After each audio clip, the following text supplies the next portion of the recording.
سبحي نفسي وصلي عند سطر العاديات. الحمد لله نحمده ونستعينه ونستغفره ونؤمن به ونتوكل عليه ونعوذ بالله من شرور أنفسنا ومن سيئات أعمالنا. من يهده الله فلا مضل له ومن يضلله فلا هادي له. ونشهد أن لا إله إلا الله وحده لا شريك له ونشهد أن سيدنا ومولانا محمدا عبده ورسوله فصلى الله عليه وسلم تسليما كثيرا كثيرا. أما بعد فأعوذ بالله من الشيطان الرجيم. بسم الله الرحمن الرحيم. هو الذي أرسل رسوله بالهدى ودين الحق ليظهره على الدين كله ولو كره المشركون. وقال تبارك وتعالى: رسلا مبشرين ومنذرين لئلا يكون للناس على الله حجة بعد الرسل وكان الله عزيزا حكيما. صدق الله العظيم. رب اشرح لي صدري ويسر لي أمري واحلل عقدة من لساني يفقهوا قولي. اللهم ألهمنا رشدنا وأعذنا من شرور أنفسنا. آمین یا رب العالمین. حضرات، ماہ ربیع الاول اب اپنے اختتام پر ہے، اور اس ماہ مبارک کو آپ اس حوالے سے خوب اچھی طرح جانتے ہیں کہ نبی اکرم صلی اللہ علیہ وسلم کی ولادت باسعادت کا مہینہ ہے۔ ان ایام کی ہمارے دینی حلقوں کے اندر جو عام طور پر سیرت النبی کی تقاریر ہیں، سیمینارز ہیں، جلسے ہیں، اسی طرح محفل میلاد ہے، وہ منعقد ہوتی ہے، اور بھی بہت سی جہات ہیں نبی اکرم صلی اللہ علیہ وسلم کی شخصیت کی جن کا بیان ہوتا ہے۔ ان کی افادیت اپنی جگہ تسلیم ہے، مسلم ہے، لیکن یہ کہ اگر ہم اس حوالے سے دیکھنا چاہیں کہ نبی اکرم صلی اللہ علیہ وسلم کی سیرت کا جو عملی پہلو ہے، جو ہمارے لیے مشعل راہ ہے، وہ کیا ہے، جس کا مظہر ہماری سیرت، ہمارا کردار، ہمارا لین دین، ہماری معاش اور معاشرت ہو۔ آیا اسوہ محمدی صلی اللہ علیہ وسلم کا وہ پہلو ہماری زندگیوں میں موجود ہے یا نہیں؟ تو اگر تو یہ مقصد ہمارے پیش نظر ہے تو یقیناً ہمارے لیے ایک عمل کی راہ متعین ہوتی ہے۔ سورہ احزاب کی وہ آیہ مبارکہ تو آپ نے اکثر سنی بھی ہوگی، آپ کو یاد بھی ہوگی، کم سے کم ایک حصہ تو۔ لَقَدْ كَانَ لَكُمْ فِي رَسُولِ اللَّهِ أُسْوَةٌ حَسَنَةٌ۔ اے مسلمانوں، تمہارے لیے اللہ کے رسول کی زندگی میں ایک مکمل اور بھرپور نمونہ موجود ہے۔ گویا کہ آپ کی زندگی ہمارے لیے مشعل راہ ہے۔ جہاں تک آج کے عنوان کا تعلق ہے، اس سے پہلے کہ اس پر میں گفتگو کروں، سب سے پہلے میں یہ چاہوں گا کہ ہم جو انسان ہیں، جو آدم کی اولاد ہیں، اللہ تعالیٰ نے حضرت آدم اور اولاد آدم کو اس دنیا میں کیوں بھیجا؟ انسان کا مقصد تخلیق کیا ہے؟ قرآن حکیم کا مطالعہ کیجئے۔ حضرت آدم علیہ السلام جو پہلے انسان بھی ہیں اور پہلے نبی بھی ہیں، گویا کہ سلسلہ انسانیت کی ابتدا جو ہے وہ کہیں تاریکی میں نہیں ہوئی، بلکہ پہلا انسان جو اللہ تعالیٰ نے تخلیق فرمایا وہ نبی تھا، اور اس کے بعد یہ ایک زنجیر چلتی رہی ہے جو ختم ہوئی محمد رسول اللہ صلی اللہ علیہ وسلم پر۔ اس دوران کتنے نبی آئے، ان میں کتنے رسول تھے؟ ایک فگر آپ نے سنی بھی ہوگی، 1,24,000 نبی اور 313 رسول۔ قرآن حکیم میں تقریباً 28 یا 29 انبیاء اور رسول کا ذکر ہے ان کے ناموں کے ساتھ۔ لیکن اگر آپ عمومی تقسیم دیکھیں گے تو حضرت ابراہیم علیہ السلام سے پہلے کا جو دور ہے تو 3 انبیاء کا ذکر آپ کو بہت کثرت سے ملے گا مکی صورتوں کے اندر۔ حضرت نوح علیہ السلام، حضرت ہود علیہ السلام اور حضرت صالح علیہ السلام۔ اور ان کا ذکر جو مکی صورتوں میں آیا تھا وہ کس لیے؟ کہ اللہ نے ان قوموں کے اندر بھی اپنے رسول بھیجے تھے، لیکن قوموں نے رسول کی دعوت کو رد کر دیا، مست رہے، اپنی خواہشات نفسی کے اندر جکڑے رہے، بت پرستی میں مشغول رہے۔ انجام کار کیا ہوا کہ یہ قومیں جو ہیں وہ نیست و نابود کر دی گئی۔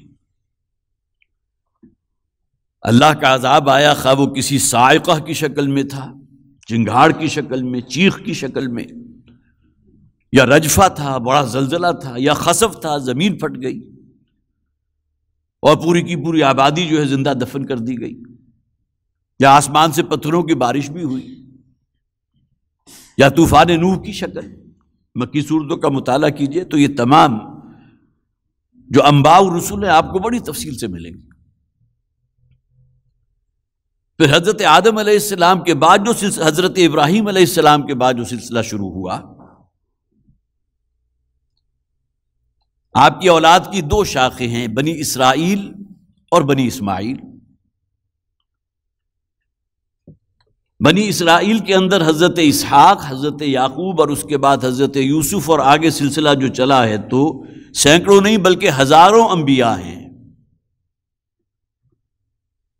قرآن حکیم جو ذکر کرتا ہے وَرُسُلًا قَدْ خَصَصْنَاهُمْ عَلَيْكَ وَرُسُلًا لَمْ نَقْصُصْهُمْ عَلَيْكَ۔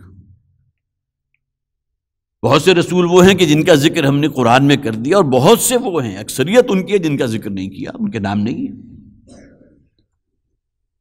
تو بنی اسرائیل کی نسل جو چلی ہے تو اس میں آخری رسول ہیں حضرت عیسیٰ علیہ السلام۔ یہ نسل شروع ہوئی تھی حضرت اسحاق سے جو حضرت ابراہیم کے بیٹے، اور دوسرے بیٹے حضرت اسماعیل علیہ السلام۔ ان کی نسل میں کوئی نبی اور رسول نہیں ہے تا آ کے آخر میں اسی نسل میں مبعوث ہوئے محمد رسول اللہ صلی اللہ علیہ وسلم۔ تو حضرت ابراہیم علیہ السلام کے بعد کے جو رسول ہیں ان میں سے بھی جو ذکر ملتا ہے قرآن حکیم میں وہ حضرت لوط کا ذکر بھی ہے، حضرت شعیب کا ذکر بھی ہے۔ اسی طرح حضرت موسیٰ علیہ السلام کا ذکر تو قرآن حکیم کی 500 سے زائد آیات ہیں جو حضرت موسیٰ کے ذکر پر ہیں۔ مکی صورتوں میں بڑا تفصیلی حالات آپ کو مل جائیں گے۔ تو قرآن حکیم میں جو کہا گیا رسلا مبشرین و منذرین لئلا یکون للناس علی اللہ حجۃ بعد الرسل، انسانوں کے درمیان اللہ تعالیٰ نے انسانوں کی ہدایت اور رہنمائی کے لیے جو سلسلہ شروع کیا، وقتاً فوقتاً اپنے نمائندوں کو بھیجتا رہا انبیاء اور رسول کی صورت میں۔ یہ کس لیے تھا؟ تاکہ لوگوں پر ایک حجت قائم کر دیں کہ اللہ کے سامنے ان کے پاس پیش کرنے کو کوئی عذر باقی نہ رہے کہ پروردگار ہمیں معلوم نہیں تھا کہ تو کیا چاہتا ہے۔ لئلا یکون للناس علی اللہ حجۃ بعد الرسل، رسول جو ہے وہ تو اللہ کی طرف سے حجت بن کر آتا ہے، دلیل قاطع۔ تو انبیاء اور رسول کو بھیجنے کا مقصد تاکہ لوگوں کے پاس اللہ کے سامنے کوئی عذر باقی نہ رہے۔ نبیوں اور رسولوں کی جو سیرت مطالعہ ہے وہ ایک پوری کھلی کتاب کی طرح ہے۔ اپنے معاشرے کا جس قوم کے اندر اللہ تعالیٰ کسی کو بطور نبی سلیکٹ فرما لیتا ہے، اللہ یصطفی من الملائکۃ رسلا ومن الناس، اللہ تعالیٰ چن لیتے ہیں فرشتوں میں سے بھی ایک پیغمبر اور انسانوں میں سے بھی ایک پیغمبر۔ تو جن انبیاء اور رسول کو اللہ تعالیٰ نے چنا ہے، جو چنیدہ ہیں، ان کے بھیجنے کا مقصد یہ۔ ذرا اگر اس پر نظر ڈالیں کہ انسان کو بھیجنے کا جو مقصد تھا، اس کو بھی تو قرآن نے موضوع بنایا نا۔ سورہ ملک کی جو بالکل ابتدائی آیات ہیں، تبارک الذی بیدہ الملک وہو علی کل شیء قدیر، آگے کیا فرمایا؟ خلق الموت والحیات لیبلوکم ایکم احسن عملا۔ انسانوں کو جو بھیجا گیا، انسان پیدا ہوتا ہے، بچپنا ہے، اس کے بعد پھر جوانی کو عمر کو پہنچتا ہے، جو مہلت عمر اللہ نے دیے اسے بتا کر پھر زمین کے پیٹ میں اتار دیا جاتا ہے۔ کیوں پیدا کیا؟ یہ سلسلہ موت و حیات، خلق الموت والحیات لیبلوکم ایکم احسن عملا، تاکہ اللہ تعالیٰ تمہیں خوب اچھی طرح جانچ لے اور پرکھ لے۔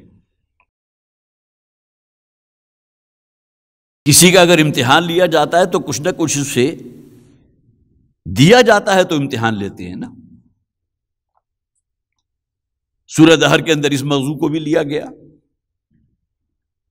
کہ ہم نے انسان کو پیدا کیا ملے جلے نطفے سے، فَجَعَلْنَاهُ سَمِيعًا بَصِيرًا، لہٰذا ہم نے اسے سماعت دی ہے، اسے بصارت دی ہے۔ لیکن یہ سماعت اور بصارت حیوانوں والی نہیں ہے کہ کان صرف کسی شے کو سن لے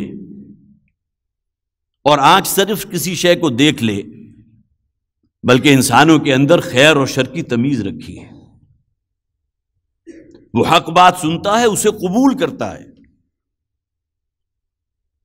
اور اس حق کے رستے کو اختیار کرتے ہوئے آگے بڑھتا ہے۔ یہی انسانیت ہے۔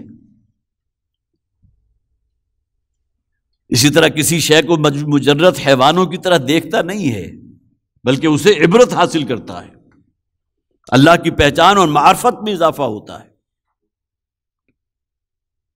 ان فی خلق السماوات والارض واختلاف اللیل والنہار لآیات لأولی الالباب، اس کائنات کا ذرا مطالعہ کرو، دن اور رات کے الٹ پھیر کو دیکھو، یہ سورج، یہ ہواؤں کا چلنا ہے، یہ بارش کا برسنا ہے، یہ زمین تمہاری ضرورت کی ہر شے تمہیں مہیا کر رہی ہے۔ تو کیا اپنے رب، اپنے خالق اور مالک کو پہچاننے کو تیار نہیں؟ انسان کو تو اس لیے بھیجا لِيَبْلُوَكُمْ أَيُّكُمْ أَحْسَنُ عَمَلًا۔ اسی طرح سورہ زاریات میں کیا فرمایا گیا؟ وَمَا خَلَقْتُ الْجِنَّ وَالْإِنسَ إِلَّا لِيَعْبُدُونَ، ہم نے جن و انس کو پیدا کیا اپنی بندگی کے لیے، اپنی فرما برداری کے لیے۔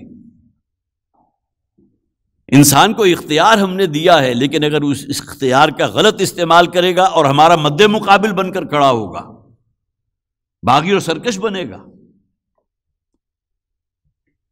تو اس کا تو بہت برا انجام ہونے والا ہے۔ تو انسانوں کی زندگی کا مقصد بھی امتحان، اور اس کے ساتھ ساتھ عبادت رب، اللہ کی بندگی اختیار کرو، اس کی اطاعت، اس کی فرما برداری، اس سے محبت۔ اور یہی چیز آگے بڑھ کر گویا کہ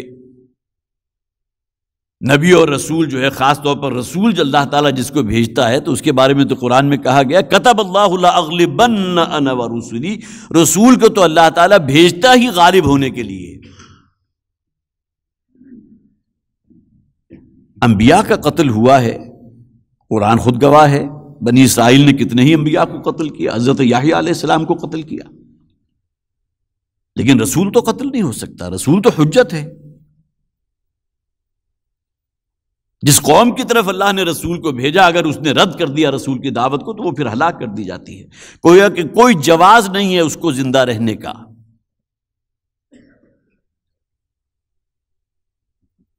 اب آئیے نبی اکرم صلی اللہ علیہ وسلم کی آمد کا مقصد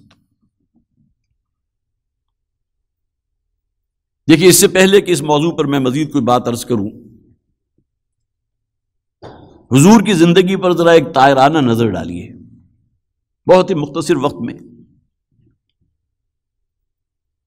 نبی اکرم صلی اللہ علیہ وسلم کی ولادت ہوئی تو جو معاشرہ تھا اس میں بدترین شرک، بت پرستی موجود۔ بیت اللہ تو ہے لیکن 360 بت بھی تو ہے نا اندر۔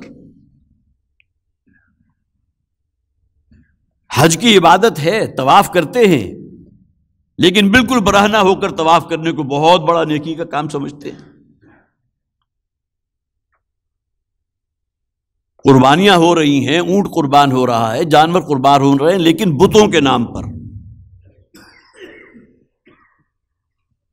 گویا کہ بت پرستی جیسی بدترین غلاظت موجود۔ نبی اکرم صلی اللہ علیہ وسلم کا جو بچپن کا دور ہے، اگر آپ آغاز وحی کو ایک لینڈ مارک بناتے ہیں تو وحی سے پہلے اور وحی کے بعد۔ نوجوانی کا دور بھی آپ کا اسی معاشرے میں گزرا، اس معاشرے کی جسے آپ کریم کہہ سکتے ہیں، جو انسانی اخلاقیات کی جو کلائمیکس ہو سکتی ہے، اس پر قائم تھے محمد رسول اللہ صلی اللہ علیہ وسلم۔ سب سے بڑی گواہی کیا ہے کہ الصادق اور الامین کا خطاب اسی معاشرے سے حاصل کیا۔ کسی کو کوئی تجربہ حضور کی ذات سے کسی غلط بیانی کا ہوا، کسی وعدہ خلافی کا، امانت میں خیانت تو بہت دور کی بات ہے، الصادق اور الامین کا خطاب، یہ لقب حاصل کیا۔ پھر یہ کہ حضرت خدیجہ رضی اللہ تعالی عنہا سے نکاح سے پہلے تجارت آپ نے کی ہے اور اس میں اپنا لوہا بنوایا۔ تجارت، ٹریڈنگ جسے آپ کہتے ہیں، شام کی طرف تجارتی قافلے جاتے تھے، اس میں اپنی ایک حیثیت بنوائی ہے۔ اسی کا نتیجہ تھا نا کہ حضرت خدیجہ رضی اللہ تعالی عنہا کی طرف سے پیغام نکاح گیا حضور کے لیے۔ مکہ کی بستی میں رہنے والی جو متمول ترین خاتون تھی حضرت خدیجہ، ان کے تجارتی قافلے جاتے تھے شمال کی طرف، شام کی طرف اور جنوب میں یمن کی طرف۔ بالآخر حضرت خدیجہ سے جو نکاح ہوا ہے، اس کے بعد بھی 15 برس بیتے ہیں وحی کے آغاز تک۔ پھر جو پہلا تجربہ وحی کا ہوا وہ بھی آپ کے علم میں ہے، غار حرا کی خلوت جو ہے، اس میں حضرت جبرائیل آئے تھے انسانی شکل میں، اور سورہ علق کی ابتدائی 5 آیات، اقرأ بسم ربک الذی خلق، خلق الانسان من علق، اقرأ وربک الاکرم الذی علم بالقلم، علم الانسان ما لم یعلم۔ اب یہ پیغام تھا کس کا؟ رب کائنات کا۔ یہ تجربہ آپ کے لیے کوئی اس کو متحمل کرنا کوئی آسان کام نہیں تھا۔ آپ جب گھر لوٹے ہیں تو آپ کا پورا جسم پسینے سے شرابور تھا۔ حضرت خدیجہ جو اہلیہ ہیں گھر میں موجود تھی، زمبلونی زمبلونی، مجھے کمبل اڑا دو، اور آپ کے اوپر ایک کپ قہر طاری تھی۔ اس موقع پر پھر انہوں نے پوچھا کیا معاملہ ہوا، تو حضور نے اپنا تجربہ بیان کیا کہ اس طرح میں غار حرا کی خلوت تھی، وہی میں موجود تھا کہ ایک شخص آیا ہے اور اس نے پھر مجھے اپنے آغوش میں لے کر بھیجا ہے، اور پھر ایک تختی میرے سامنے رکھی ہے، اس میں میں نے پڑھوایا بلکہ ان کے اقرا جب انہوں نے کہا ہے تو حضور نے فرمایا ما انا بقاری، میں نہیں پڑھنے والا، میں نہیں پڑھ سکتا۔ پھر حضور نے فالو کیا حضرت جبرائیل علیہ السلام کو۔ بہرحال یہ تجربہ۔ اب اس کے بعد کی جو زندگی ہے نبی اکرم صلی اللہ علیہ وسلم کی، آغاز وحی سے لے کر اب ہجرت تک کا 13 برس کا عرصہ، اسے ہم مکی دور کہتے ہیں، جس میں نبی اکرم صلی اللہ علیہ وسلم نے وہ جو توحید کا پیغام اللہ کی طرف سے پہنچایا گیا حضور کو تاکہ لوگوں تک پہنچا دیں۔ انا سنلقی علیک قولا ثقیلا، یہ کار رسالت کوئی آسان کام تو نہیں تھا۔ خود اللہ تعالیٰ یہ فرماتے ہیں کہ اے نبی صلی اللہ علیہ وسلم، ہم نے آپ کے کانوں پر بہت بھاری بوجھ ڈال دیا، یہ کار رسالت ہے۔ ایک فرد سے دعوت کا نظریہ توحید کا آغاز ہوتا ہے، 1 سے 2 ہوتے ہیں، 2 سے 4 ہوتے ہیں۔ حضرت خدیجہ ایمان لے آئی ہیں جو آپ کی اہلیہ تھیں، حضرت علی جو بچوں میں شمار ہوتے تھے وہ ایمان لے آئے ہیں، غلاموں کے طبقے میں حضرت بلال ایمان لے آئے ہیں. حضرت ابوبکر رضی اللہ تعالیٰ عنہ کے ایمان جو ہے ان کی تو خاص شان ہے کہ حضور نے فرمایا جس شخص کے سامنے بھی میں نے دعوت توحید پیش کی ہے لحظہ بھر کا توقف سب نے کیا سوائے ابو بکر کے رضی اللہ تعالیٰ عنہ، فوراً لبیک کہتے ہوئے ایمان لیا. جو بالکل شروع کا دور تھا حضور پر، یہ آغاز وحی کے بعد کہ آپ سمجھ لیجئے کوئی 4-5 سال، اس میں تمسخر بھی ہے، استہزاء بھی ہے، مجنون بھی کہا گیا حضور کو. گویا کہ بات کو چٹکیوں میں اڑانے کی کوشش کی گئی. لیکن یہ کہ جب انہیں محسوس ہوا کہ نہیں یہ معاملہ جو ہے یہ رک نہیں رہا، بلکہ محمد کے ساتھیوں میں صلی اللہ علیہ وسلم اضافہ ہو رہا ہے، اب انہوں نے دوسرا ایک حربہ اختیار کیا، وہ شدید ترین تشدد، تعذیب، پرسیکیوشن. اس میں بھی آپ اگر سیرت کا مطالعہ کریں گے تو ایسی ایسی مثالیں موجود ہیں وہ ثابت قدمی کی، کہ واقعہ یہ ہے کہ انسان جو ہے حیران ہوتا ہے کہ جو بھی محمد کا ساتھی تھا صلی اللہ علیہ وسلم اس درجے صبر اور عزم کے ساتھ دیکھتے ہوئے انگاروں پر لٹا دیا گیا. حضرت یاسر رضی اللہ تعالیٰ عنہ کے جسم کے 4 ٹکڑے کر دیے گئے. حضرت سمیہ کی ناف پر جو برچہ مارا تو وہ پشت کے پار ہو گیا، شہادت ہو گئی. اسی دوران کا وہ واقعہ بھی حضرت خباب ابن ارد جنہیں دیکھتے ہوئے انگاروں پر لٹایا گیا تھا، نبی اکرم صلی اللہ علیہ وسلم کی خدمت میں حاضر ہوئے اور آ کر کہا کہ آپ اللہ سے دعا کیجئے کہ اللہ کی مدد کب آئے گی. تو حضور نے فرمایا تھا تم جلدی مچا رہے ہو، تم سے پہلے جو اقوام تھی ان میں سے تو اہل ایمان کے ساتھ اس حد تک کیا گیا کہ ایک شخص کو نصف جسم جو ہے وہ زمین میں گاڑا گیا اور زندہ انسان کے سر کے اوپر آرا رکھ کر اسے 2 حصوں میں تقسیم کر دیا گیا. اس سے زیادہ بہیمانہ تشدد اس کا تصور کر سکتے ہیں؟ زندہ انسان کی کھال جو ہے اس کے جسم سے اتار لی گئی، زندہ انسان، جو شاید انسان جو ہے کسی حیوان کے ساتھ بھی یہ کام کرنے کو تیار نہ ہو. آگ کی بڑی بڑی خندقیں کھودی گئیں، آگ کو دہکا دیا گیا اور زندہ انسانوں کو اس میں جلا کر جو ہے وہ خاک کر دیا گیا. یہ سب کچھ ہوا. لیکن یہ کہ حضور نے پھر یہ فرمایا خدا کی قسم وہ وقت آ کر رہے گا جب اسلام غالب ہوگا اور ایک سوار جو ہے صنعاء سے حضر موت تک سفر کرے گا اور اس سوائے اللہ کے اور کسی کا ڈر نہیں ہوگا. یہ دور وہ تھا جب کہ مسلمانوں پر شدید ترین تشدد اور تعذیب ہو رہی تھی. اس کے بعد اسی مکی زندگی کا جو 13 برس آپ کے آغاز وحی کے بعد سے لے کر ہجرت تک کے ہیں، 3 سال کا شیب ابی ہاشم یا شیب ابی طالب تصور کر سکتے ہیں؟ ٹوٹل بائیکاٹ تھا محمد رسول اللہ صلی اللہ علیہ وسلم ہی کا نہیں، بنی ہاشم کا.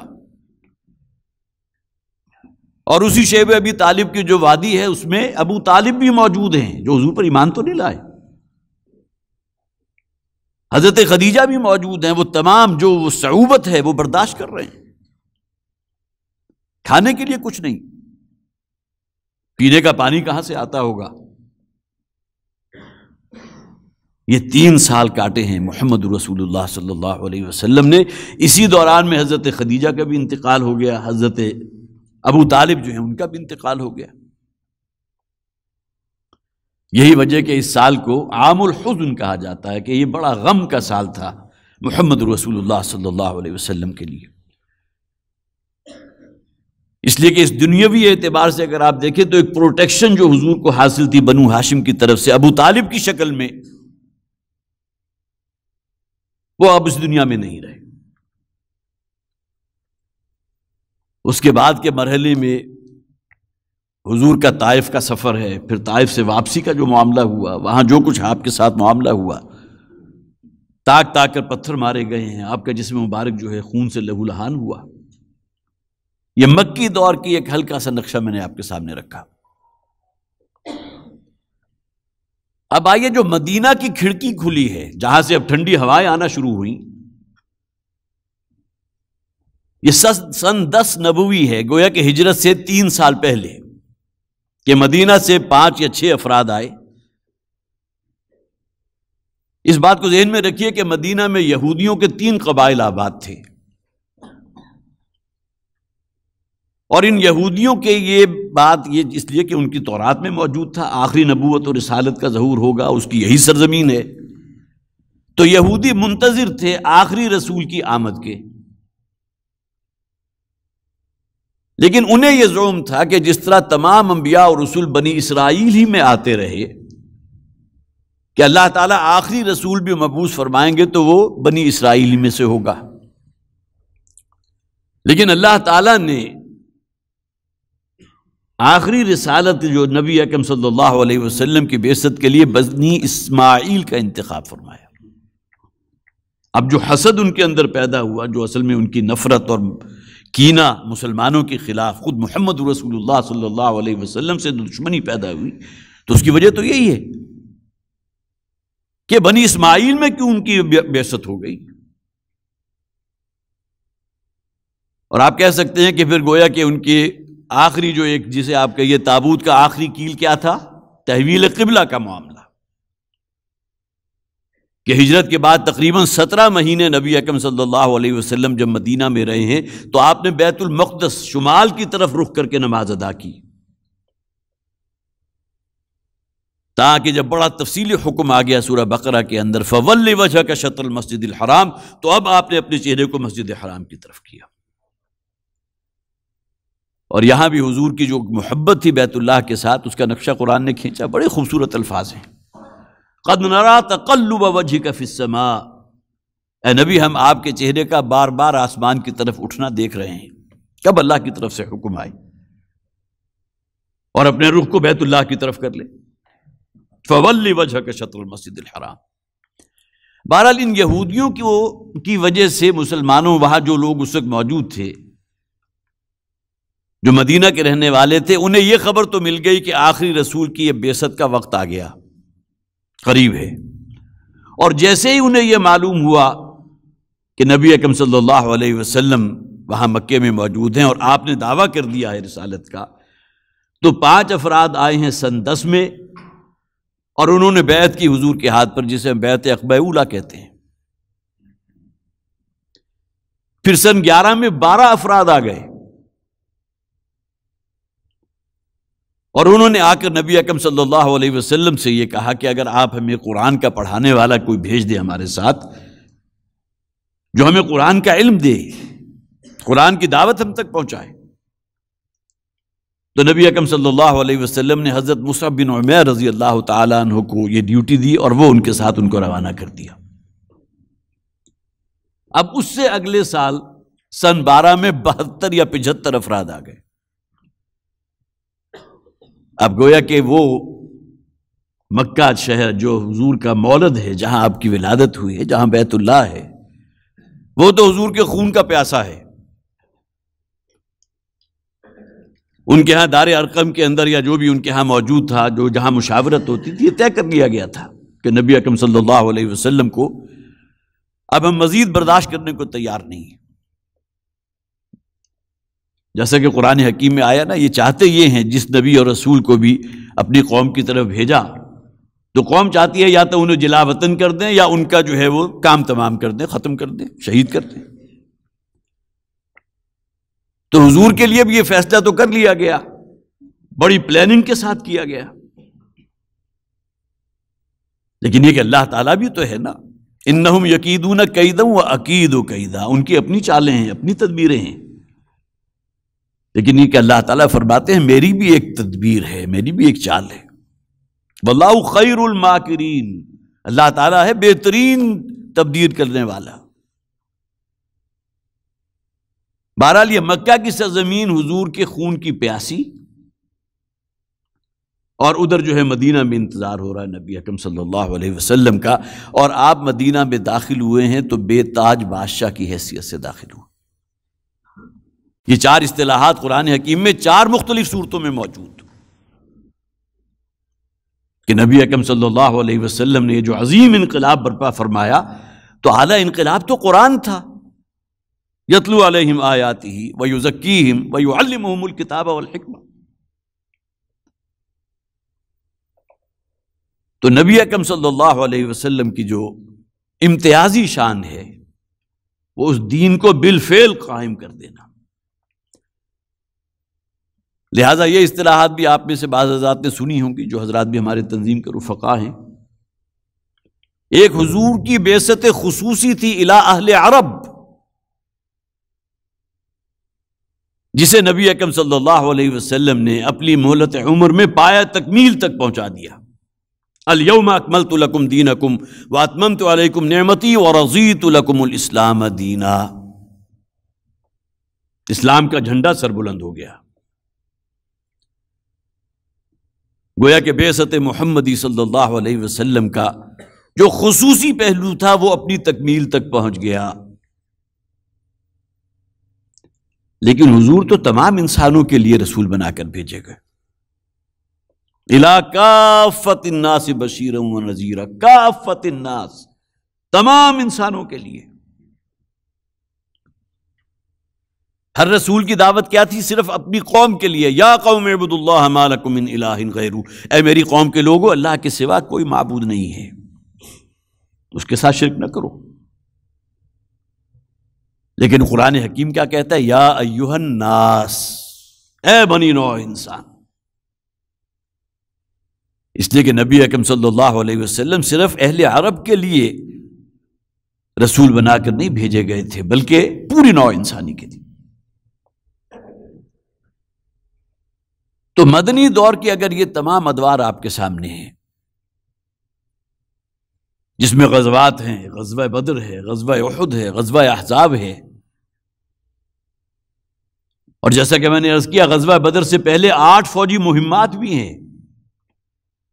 بہت خوبصورت کتاب ہے الرحیق المختوم سیرت النبی پر صلی اللہ علیہ وسلم، کبھی اس کا مطالعہ کیجئے. 20 غزوات آپ کو ملیں گے. غزوہ ذات الرقاع بھی ہے، غزوہ بنو مستلق بھی ہے.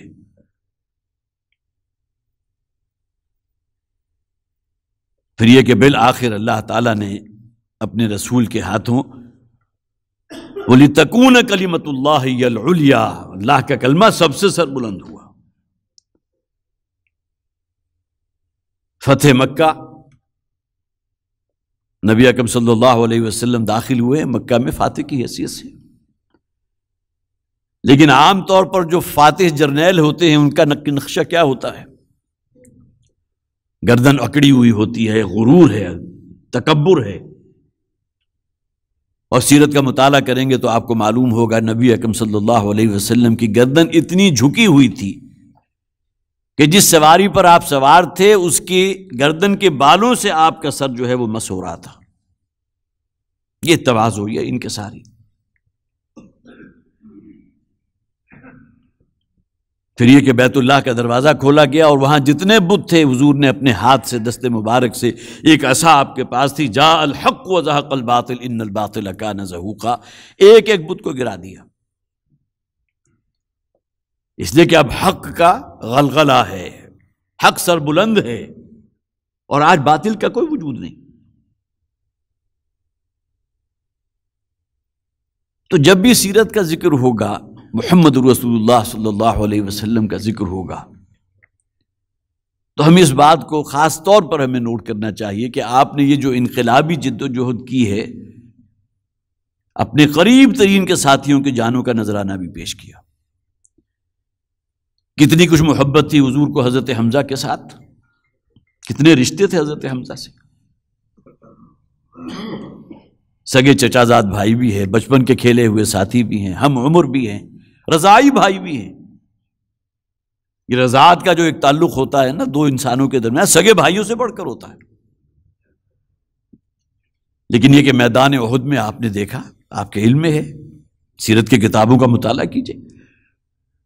حضرت حمزہ رضی اللہ تعالی عنہ کے جو جسد خاکی کا جو مسئلہ کیا گیا، پیٹ چاک کیا گیا، کلیجہ نکالا گیا، تو میں عرض کر رہا تھا قریب ترین کے جو ساتھی ہوتے ہیں جن سے شدید ترین محبت تھی حضور کو، حضرت مصعب کا ذکر آیا نا کہ وہ جو 12 افراد کا وفد آیا تھا سن 11 میں بیعت عقبہ ثانیہ، حضرت مصعب بن عمیر کو حوالے کیا تھا ان کی بھی شہادت ہوئی اسی موقع پر، غزوہ احد کے موقع پر. تو گویا کہ جسے کہا، اسی طرح میدان احد میں حضور کا اپنا جسم مبارک جو زخمی ہوا ہے، آپ کا خون جذب ہوا ہے احد کی مٹی میں. تو یہ پورا پروسیس نبی اکرم صلی اللہ علیہ وسلم کا یہ واقعہ یہ ہے کہ جس کو اگر ہم اپنے سامنے رکھیں، سورہ احزاب کی وہ آیت جو بھی میں نے آپ کو سنائی تھی، اگر سیاق و سباق آپ کی نظروں کے سامنے ہو، لقد کان لکم فی رسول اللہ اسوۃ حسنہ، اس لیے کہ بہت سخت وقت تھا اس وقت مسلمانوں پر. تقریباً 12-14 ہزار کا لشکر تھا جو خندق کے اس پار موجود تھا. اذ جاؤکم من فوقکم ومن اسفل منکم واذ زاغت الابصار وبلغت القلوب الحناجر وتظنون باللہ الظنونا. سورہ احزاب کے الفاظ میں نے آپ کو سنائے ہیں کہ جب وہ تمہارے اوپر سے بھی اور تمہارے نیچے سے بھی وہ لشکر کے لشکر چلے آ رہے تھے، تو میں اپنا دل جو ہے ہنسلیوں میں پھنستا ہوا محسوس ہو رہا تھا، اور تم نے اللہ کے بارے میں عجیب و غریب قسم کے گمان شروع کر دیے. یہاں مخاطبین اصل وہ منافقین ہیں جن کی زبان پر یہ الفاظ آ گئے تھے کہ ہم سے تو وعدہ کیا گیا تھا کہ قیصر و کسریٰ کی سرزمین تمہارے پیروں تلے ہوگی، اور آج یہ حال ہے کہ ہم رفع حاجت کے لیے باہر نہیں نکل سکتے. خوف اور دہشت کا وہ عالم، مدینہ کی چھوٹی سی بستی. نور خدا ہے کفر کی حرکت پہ خندہ زن، پھونکوں سے یہ چراغ بجھایا نہ جائے گا. وہ تو آندھیاں چل رہی تھی اس توحید کے چراغ کو گل کرنے کے لیے. خالصتاً معجزانہ انداز میں اللہ تعالیٰ نے وہ پورا کا پورا لشکر جو ہے بے نیل و مرام، ناکاب، خائم و خاسر ہو کر وہاں سے واپس پلٹ گیا. ایسی تیز آندھی چلی ہے، ان کے خیموں میں آگ لگ گئی، اور گھوڑوں کے سموں تو لے آ کر بہت سے لوگ جو ہے وہ زخمی ہو گئے. لہٰذا انہیں نتیجتاً اسی میں عافیت نظر آئی کہ ہم واپس چلے جائیں. لیکن یہ غزوہ احزاب تھا جس موقع پر پھر حضور نے کہا تھا لن تغزوکم قریش بعد عامکم ھذا، اب اس سال کے بعد قریش تم پر حملہ نہیں کر سکیں گے، اس لیے کہ جتنی ان کے اندر استطاعت تھی اپنے تمام حلیف قبائل کو اکٹھے کر کے مسلمانوں کے خلاف اقدام کرنے کی، وہ کام کر چکے. لہذا اب ان کی کمر ٹوٹ چکی ہے. اگلے ہی سال پھر حضور نے وہ عمرہ فرمایا. عمرہ تو نہیں ہو سکا، صلح حدیبیہ جس کے نتیجے میں حضور کے ساتھ تقریباً 1200 کی جماعت تھی یا 1400 صحابہ کرام کی جماعت تھی، آپ گئے ہیں عمرے کی نیت سے، صلح حدیبیہ کا معاملہ ہوا، پھر بالآخر جو ہے مکہ فتح ہو گیا.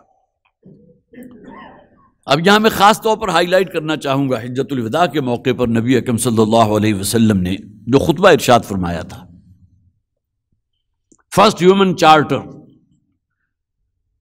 جسے مستشرقین بھی اور اسلام پر بدترین قسم کے الزامات اور اعتراضات کرنے والے بھی تسلیم کرتے ہیں کہ یہ پہلا منشور ہے کہ جو انسانوں کو دیا گیا مکمل ضابطہ.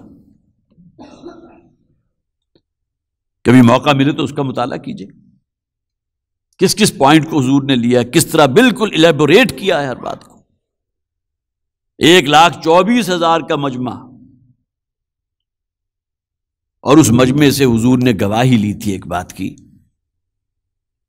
الا هل بلغت، کیا میں نے اللہ کا کلام، اللہ کا پیغام تک پہنچانے کا حق ادا کر دیا یا نہیں.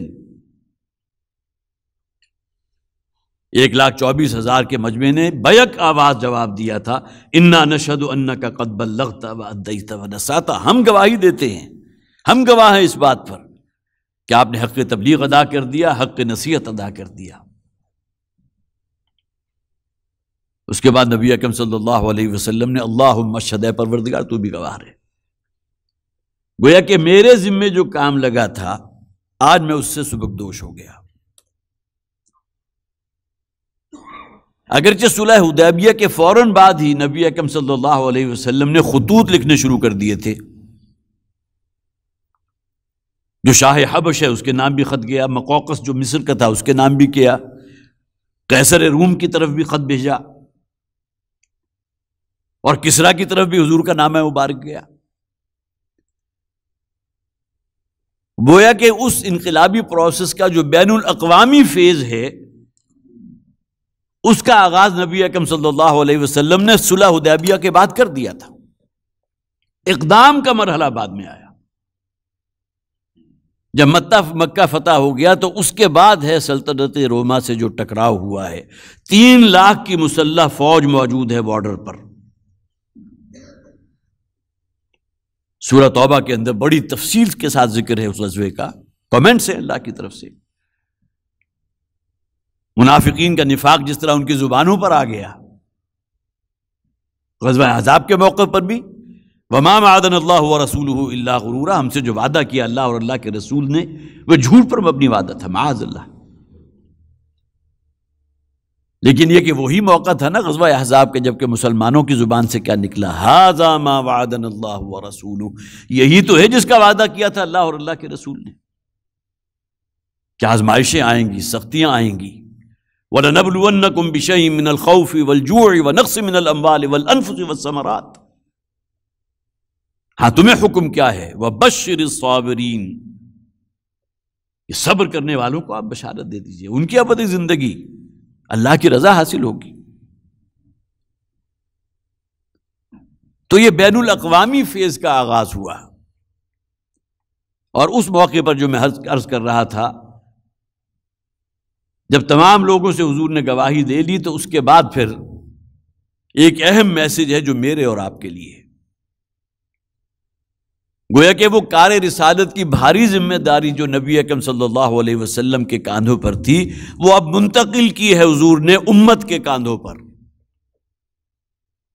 اس لیے کہ آپ تو آخری رسول ہیں، اب قیامت تک کسی اور نبی یا رسول کو نہیں آنا، لا نبی بعدی، خاتم النبیین ہیں نبی اکرم صلی اللہ علیہ وسلم۔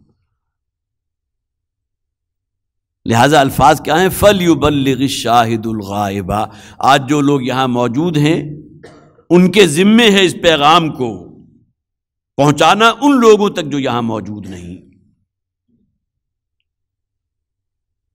صحابہ کرام نکلے ہیں اس دین کے اس پرچم کو ہاتھ میں لے کر، کہاں کہاں تک نہیں پہنچے۔ حضرت عمر رضی اللہ تعالیٰ عنہ کا جو دور خلافت ہے، غالباً 40 لاکھ مربع میل کا علاقہ جو ہے زیر نگی آیا اسلام کے، عظیم ترین مملکت۔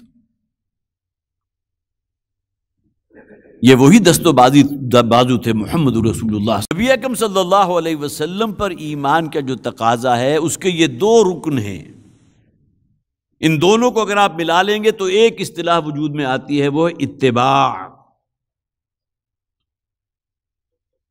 اطاعت رسول اور محبت رسول۔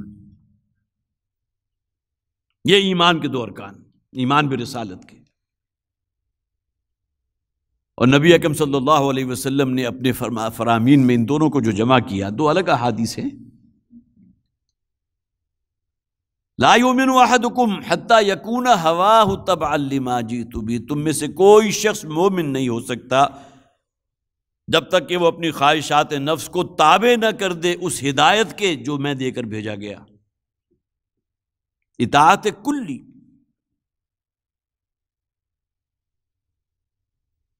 اور دوسری طرف محبت ہے تو یہی الفاظ آپ کو مل جائیں گے، لا یؤمن احدکم، تم میں سے کوئی شخص مومن نہیں ہو سکتا حتی اکون احب الیہ من والدہ وولدہ والناس اجمعین، جب تک کہ میں اس کے نزدیک محبوب ترین نہ بن جاؤں۔ جملہ یہاں مکمل تھا، لیکن نبی اکرم صلی اللہ علیہ وسلم نے اس میں مزید آگے ارشاد فرمایا، میں اس کے نزدیک زیادہ محبوب نہ ہو جاؤں اس کے والدین اور اولاد سے بھی بڑھ کر۔ اس کسوٹی پر ہم پورے اترتے ہیں۔ یہ تو پہلا تقاضا ہے، فالذین آمنوا بہ، جیسا کہ میں نے عرض کیا ان دونوں چیزوں کو جمع کریں گے یہ اتباع رسول ہے۔ سورہ آل عمران کی آیت شاید آپ کے ذہن میں آ گئی ہو، قل ان کنتم تحبون اللہ فاتبعونی یحببکم اللہ، اے نبی ان سے کہہ دیجئے اگر تم اللہ سے محبت کے دعوے دار ہو تو اس کا مظہر کیا ہوگا؟ میرا اتباع کرو، فاتبعونی، میری پیروی کرو، میرا اتباع کرو، مجھ سے محبت کرو۔ تو اصل شے تو اتباع ہے۔ اور اس کے بعد دوسری بات کیا کہی گئی؟ فالذین آمنوا بہ وعزروہ، اس کا تعلق بھی محبت اور عبادت اور اطاعت کے ساتھ ہے. تعظیم و توقیر،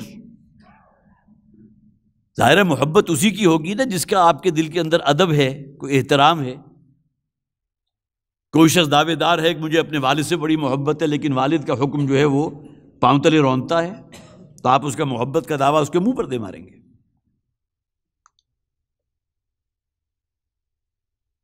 تو فالذین آمنوا بہ وعزروہ، اور انہوں نے حضور کی توقیر و تعظیم کی ہے.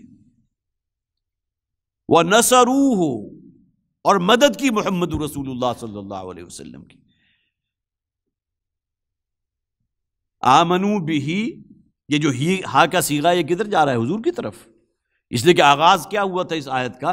الذین یتبعون الرسول النبی الامی، ذکر ہو رہا ہے نبی رسول امی کا صلی اللہ علیہ وسلم. تو جو ان پر ایمان لایا، ان کی تعظیم و توقیر کی اور ان کی مدد کی، جو ان کے دست و بازو بنے. تعویل خاص کے اعتبار سے آپ یقیناً آپ کے ذہن میں فوراً صحابہ کرام کا نام آئے گا جنہوں نے اپنی جانوں کا نذرانہ تک پیش کیا. لیکن قرآن جو ہے صرف اس دور کے لیے ہدایت تو نہیں تھا، آج بھی تو ہمیں ہدایت اخذ کرنی ہے تو قرآن سے کرنی ہے. تو آج نصرت رسول کیسے ہوگی؟ آپ اللہ کے ہاں جو ہے جو فرمایا گیا اولئک هم المفلحون، اس آیت کا آخری حصہ تو یہ ہے نا، صرف یہی لوگ ہیں جو فلاح سے ہمکنار ہوں گے. اور فوز و فلاح اخروی ہمارا اصل نصب العین ہے، اللہ کو راضی کرنا، اور آخرت کی منزل جو ہے وہ کہیں کھوٹی نہ ہو جائے. تو فالذین آمنوا بہ وعزروہ ونصروہ، اور انہوں نے نصرت کی محمد رسول اللہ صلی اللہ علیہ وسلم کی. آج وہ نصرت کیا ہے؟ وہ جو پیغام لے کر آئے تھے اللہ کے رسول، جو اس کتاب کی شکل میں ہمارے سامنے موجود ہے، اس کے حقوق کی ادائیگی. چوتھی بات جو عرض کی گئی، جو آگے بیان کی گئی، وہ یہی ہے واتبعوا النور الذی انزل معہ، اور انہوں نے اتباع کیا اس نور کا جو ہم نے محمد رسول اللہ صلی اللہ علیہ وسلم کے ساتھ نازل فرمایا. اس میں کوئی اختلاف نہیں کہ یہاں نور سے مراد یہ قرآن حکیم ہے، اس کا اتباع. لیکن اس دین کو غالب کرنے کی جد و جہد میں اپنا شیئر ڈالنا، اپنا حصہ ڈالنا، تاکہ اللہ کے ہاں جا کر ہم کہہ سکیں پروردگار دین مغلوب تھا، لیکن اپنے تئیں ہم نے کوشش کی ہے، اپنے اوقات بھی لگائے ہیں، اپنا سرمایہ بھی لگایا ہے، اپنی صلاحیتیں بھی لگائی ہیں. تو نصرت رسول، اس مشن کی تکمیل کے لیے اپنے آپ کو لگانا، کھپانا، انویسٹ کرنا، خرچ کرنا، یہ ذمہ داری میری اور آپ دونوں سب کے کاندھوں پر ہے. اور پھر واتبعوا النور الذی انزل معہ، اور اتباع کیا اس نور کا، اور وہ اتباع کریں اس نور کا جو ہم نے محمد رسول اللہ صلی اللہ علیہ وسلم پر نازل فرمایا، آپ کے ساتھ نازل فرمایا قرآن حکیم. تو سیرت النبی کا یہ جو ایک عملی پہلو ہے، جس کا جیسا کہ میں نے عرض کیا اکثر و بیشتر بیان اگر ہوتا بھی ہے تو حضور کے اس مقام اور آپ کی عظمت کا تو بیان اکثر و بیشتر ہوتا ہے، لیکن یہ کہ اس میں اپنے آپ کو اس اسوہ اور اس سیرت کا پابند بنانا، اتباع رسول کا اہتمام. اور یہ اتباع رسول صرف انفرادی زندگی میں چند شمائل پر جو ہے عمل کرنے کا نام نہیں ہے، بلکہ جو عام طور پر کہا جاتا ہے کہ وہ سنت کے جس کے بارے میں کوئی اختلاف نہیں، جس میں کہیں کوئی آپ کو رکھنا نظر نہیں آئے گا، وہ سنت دعوت اور سنت تبلیغ ہے محمد رسول اللہ صلی اللہ علیہ وسلم کی. اور ایسا نہیں ہوا کہ صرف یہ دعوت و تبلیغ ہی کا کام جو ہے چلتا رہتا، بلکہ اس کی بنیاد پر ایک اجتماعیت کو منظم کیا. پھر یہ ایک حق کا کوڑا ہے کہ جو باطل کی پیٹھ پر برسا ہے اور باطل کی کمر توڑ دی ہے. قرآن حکیم میں اس مقام، اس وضاحت میں کئی جو ہے آیات موجود ہیں.